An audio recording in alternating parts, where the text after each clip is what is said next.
এখন আছি হচ্ছে কারওয়ান বাজারে এবং কারওয়ান বাজার থেকে আমরা বসুন্ধরা শপিং মলের ওদিকে যাচ্ছি।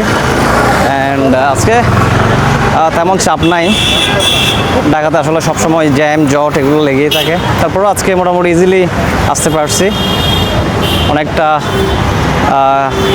তেমন কষ্ট করতে হয় নাই, শর্টকাটেই আসতেছি আজকে আজকে এখন যাচ্ছি ওদিকে, ওর জন্যই আসলে তেমন ভিড় হয়নি আজকে। মেট্রো রেলে আসলে চলে আসলাম উত্তরা থেকে, এখন যাচ্ছি বসুন্ধরা শপিং মলের ওদিকে। তো আসলে ঢাকা শহরের বিভিন্ন জায়গা আপনাদেরকে দেখানোর চেষ্টা করব ঘুরে ঘুরে। এখানে দেখেন অনেকগুলো হকার্স, অনেকগুলো দোকান। এটা হচ্ছে কারওয়ান বাজারের সাইট, আর বসুন্ধরা শপিং মলেই চলে আসছে এখন। এটা বসুন্ধরা শপিং মল।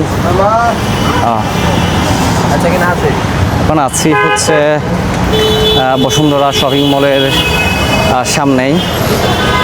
এটাই বাংলাদেশের সবচেয়ে বড় শপিং মল, বসুন্ধরা শপিং